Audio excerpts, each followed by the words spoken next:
Hello, everybody. It's time for a pawn endgame again. It was some time ago.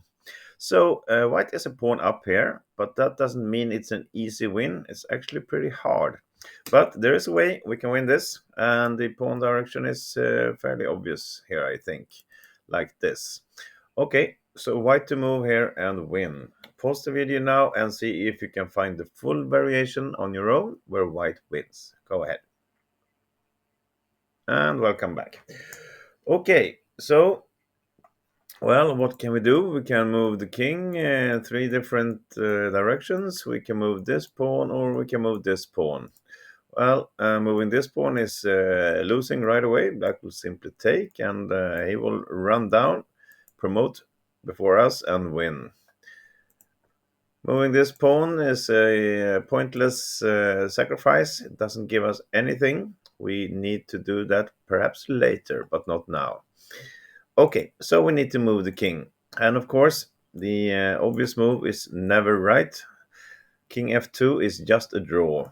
Black will play king h2, and we will have some sort of perpetual moves here, which will lead to a draw. So it's going to be something like this, and we have to go back, and we are not getting anywhere.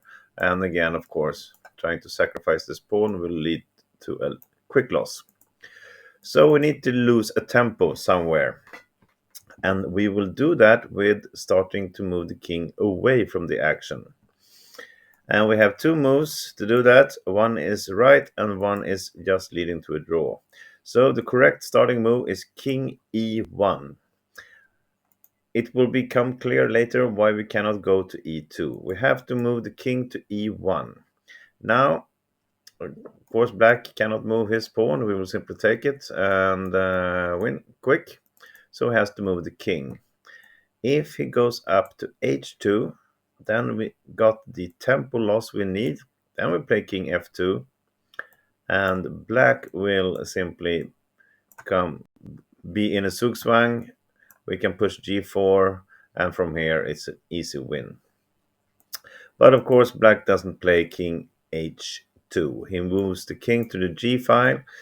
Both of these two looks interesting, but king g2 is better. Of course, he attacks here, more or less forces us to do the right thing now. So what was the point of this? Now we're losing this pawn. Why did we move away from the action? Well, because we want the black king to be in the way for his own pawn. So after this, now we can do the sacrifice here on g4.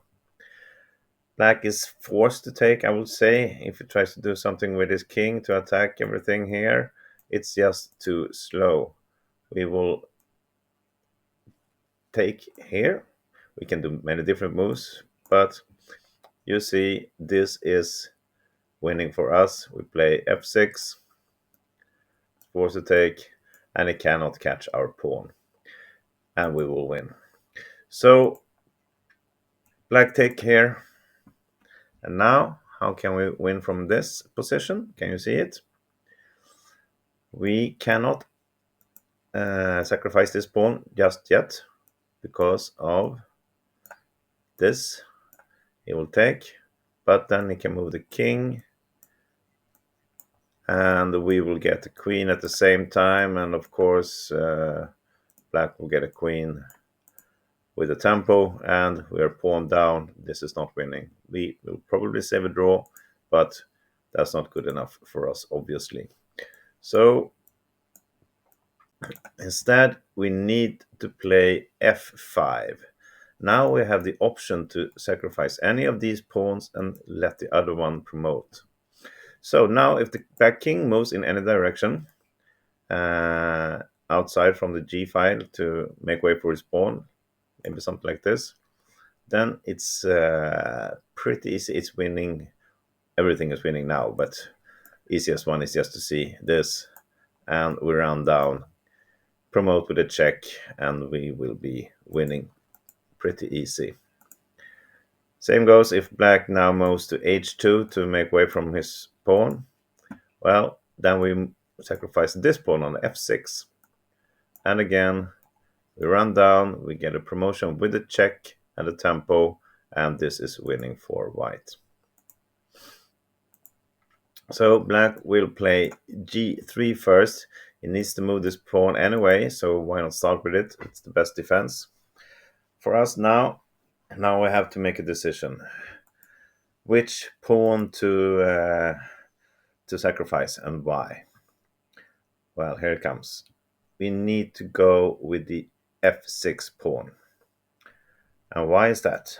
Well, because if we play h6, this will happen. You can play king h1, and you see again, you will get a queen with a check, and it's only a draw. But if we instead sacrifice f6, and now we push this pawn, this means black cannot move to the h file. That will give us a promotion with a check and a tempo. And if he tries to move to f3 to make way for the pawn, well, then we scrap this idea of running here. We simply go back to f1, and we will stop the pawn and win this easy. So we run like this, pawns each. And now is the reason why we couldn't start with king e2, because we will promote, and if our king would have been an e2, black would have played f3 with a tempo followed by f2, and there's no way we can win with these two pawns so close. But now we have the tempo here, we don't have to move our king, and now it's pretty easy win. It might look a bit scaring with these two connected pawns here, but we are actually winning this very easy. One thing is to move to the f file with the queen and start attacking here. We will win that also, but it's a lot easier to just play queen a8. We are pinning this pawn and actually putting black in the zugzwang. He has to move his king, and wherever he goes, we will simply take the f3 pawn. And from here, we know it's a very easy win. Something like this. It's the wrong pawn. We will win this. We can give a check here, perhaps. Something like this. Why not do this? And here we have the checkmate in the next move. Thank you very much. So white is winning this. It was a very beautiful start. We have to play king e1 to gain that tempo and trick the black king into coming into the g file and then start sacrificing our pawns. And in the end, white wins. I hope you enjoyed this video. Thank you a lot for watching. Send it to your friends and come back to my channel for more. Bye bye.